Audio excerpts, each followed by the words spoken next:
After decades worth of development, video games have come out as one of the biggest industry in the world, surpassing the likes of movies or music with over 200 billion markets worldwide, and it will be worth $548 billion by the year 2028. But most of the time I feel like people doesn't regard it as an actual medium. Instead, they consider it as a niche community where the only guys there are 50-year-old single men sitting in a room smashing his keyboards. Furthermore, traditional media are always finding ways to link video games to social vices, because most famous video games consist of some sort of shooting or drug using or blood, anything like that. For this reason, I don't feel like gaming is having the respect it deserves. A video game is an artistic product made by blood, sweat, and tears of the programmers, artists, and even music composer. Whether it is big-name AAAs like Elden Ring or indie RPG masterpieces like Undertale, we can't deny the effort it took into crafting these mythical worlds into the screens we see them on. So then, what better way to prove my point than to look at a video game itself?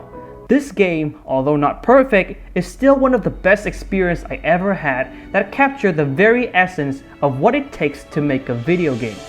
Ladies and gentlemen, I present to you To the Moon.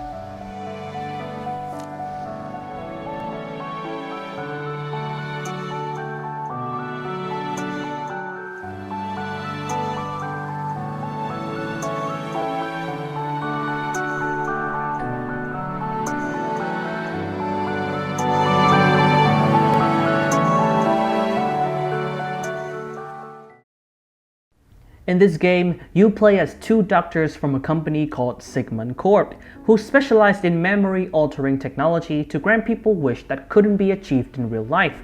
Their job in this game is to grant the wish of an old man named John Wiles to go to the moon. I won't be going into too much detail about this story because I feel like everyone, whether you like playing video games or not, I highly recommend this game because it is a short experience, it is dirt cheap on Steam, and it is really easy to relate to even though you aren't a fan of video game stuff. With that being said, let's get back to the game. There isn't anything I can say about this game that hasn't been said before because this game has come out almost a decade ago and there are multiple let's plays and review of it on YouTube. It is a fantastic story about regret, it has excellent writing by Kangao, the founder of Freebird Games, and absolute god tier soundtrack. The graphics are pixelated and I know it doesn't appeal to most people, but the way they built scenes like this in the game are just masterful. And I'm going ahead and say this, but is it legal for a video game to have soundtrack this good? People often wonder why I don't listen to the newest Taylor Swift album like any other normal human beings. Well, this is why. Every track in this video is used in the game. They are so well composed and that makes the mood of this game much more appealing. The story itself is extremely emotional and the writing did such a good job at building up the plot, execute the climax of the story. But what makes this game extra special to me is because of a powerful weapon that every video game has. It is called immersion. Kangao built two characters as the player's avatar in this game, the two doctors from Sigmund Corp, Eva and Neil. Eva is like that dependable, serious, and responsible big sisters that you can always rely on.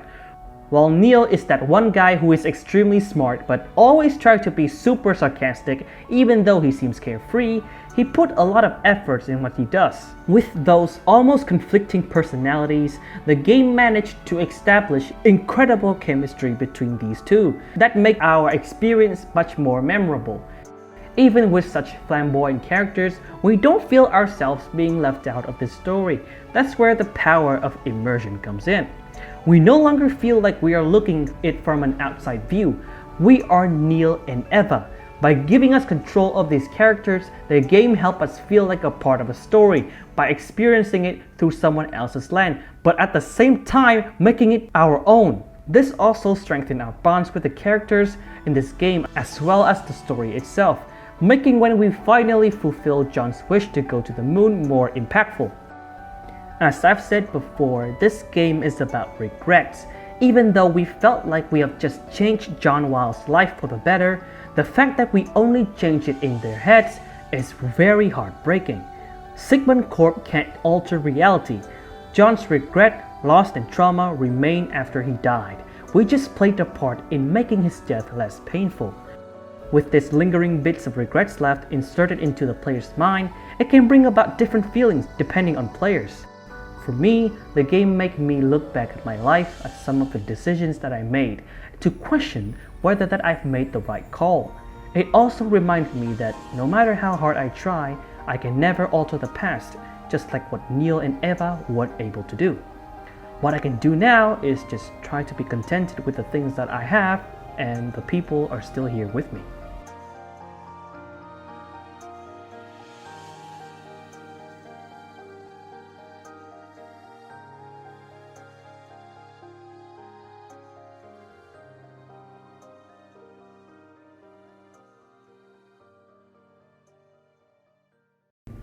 And that wraps up this little video about To the Moon. Hopefully you find this video interesting and give this game a try. If you did, I really want to hear your thoughts down in the comments, because it feels nice to talk to someone that isn't a laptop screen for so long. Also, I will be covering Finding Paradise and Imposter Factories, both games by the same developers as To the Moon, so if you can check them out as well, so we can come back into this channel and discuss them together. And that's it. Thanks for watching. Bye!